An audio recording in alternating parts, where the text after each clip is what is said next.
That hurts.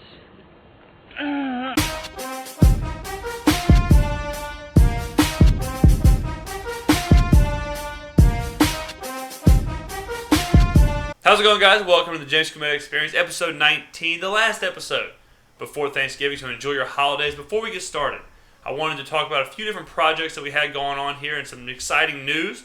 First, if you didn't know, we have a bi-weekly sports podcast we do. A simulcast version is on this channel every Monday and Friday, and an audio version is available on iTunes, and now we have partnered with Stitcher. Stitcher is a huge podcast platform. You have to apply to get in there, and then if they accept you, they host you. We have joined the ranks of Bill Simmons, Mark Maron's podcast, Nerdist, as being hosted on Stitcher. So there's a link below in the description of how you can find it. It's also an app, so if you download the app and search my name or Out of Bounds, then you can find our podcast every Monday and Friday. So enough of that, though. Let's go ahead and get to the main reason you came, the last week of news. According to NBC, ISIS has begun to use a 24-hour help desk to help would-be terrorists with encryption and cyber attacks, and also to help recruit terrorists from around the world. According to the report, the help desk is manned by about 6 to 12 operators at any given time, 24/7. What I'm imagining is a suicide prevention hotline, only instead of talking you out of it, they promise you virgins and eternal happiness if you go through with it.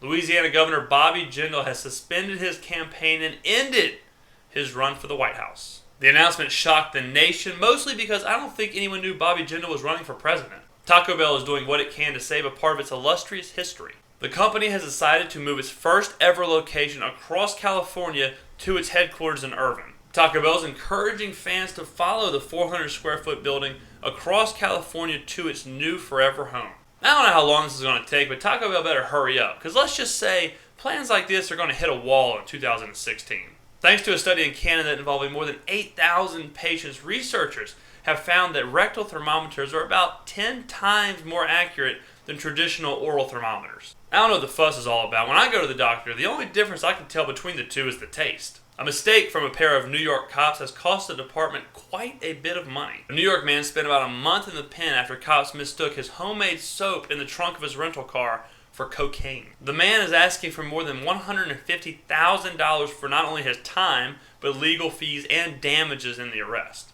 Kind of hard to believe this guy if you ask me. I mean, he is a pathological liar. At a Passover dinner last April with President Obama, a 2-year-old threw a tantrum and became an internet sensation. This fantastic picture was taken by the White House photographer, and now the mother is offering some insight on what exactly happened. According to the mom, the 2-year-old said, and I quote, "I take off my shoes, then I take off my dress," end quote. No wonder President Obama was so confused. Words like that haven't been said in the Oval Office since Clinton was elected. Military investigators have discovered that militias in the Middle East are being fueled by an addictive drug. Experts believe the highly addictive drug causes a euphoric intensity almost immediately, reduces fear, and gives them superhuman endurance. Superhuman endurance? Reducing all fear. My God, they're fueling these militias with Fireball. Jared Fogle, the pervert, monster, pedophilia maniac, former spokesman for Subway, finally received his sentencing this week. Fogle received 15 years, the max sentence for his disgusting crimes. Some people are wondering if Fogle will put the weight back on now that he can't get his daily footlong. And I'm no nutritionist, but to that I say I just don't think that's going to be an issue. Seems like every episode we have a sad news story about a drunk driver, and this week is no different. Colorado State Police said Lynn and Michelle went on the lam after a drunk driving accident killed 38 sheep. Police said Michelle fled the scene after the gruesome crash, but they found a license plate that fell off of her car, which led to her arrest. Interesting though, it took investigators more than 4 days to count all the casualties. Police said that once someone started to count the victims, within minutes they would fall asleep. According to the FBI, a former Army reservist out on bail on child rape charges broke into a Massachusetts Armory and stole 16 guns. The perp was caught because he was still wearing his house arrest bracelet from the original crime. Now, if the current media has taught us anything, let's not lump all child rapists together just because of this one bad guy. They say if newlyweds can get past the honeymoon phase, then everything's good. Unfortunately for this one Missouri couple, that did not happen. Just 4 days after saying I do, newlywed Jennifer White faces aggravated battery charges after allegedly stabbing her husband.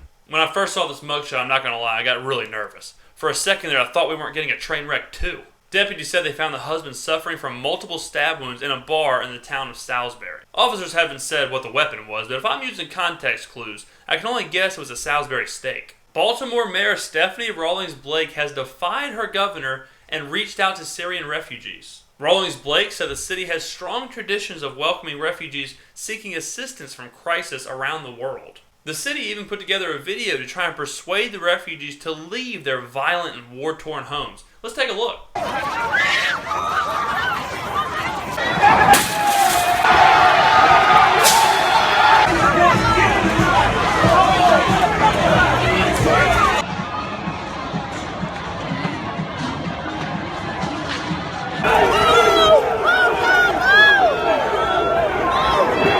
The title of the campaign is Baltimore, Syrians Home Away from Home.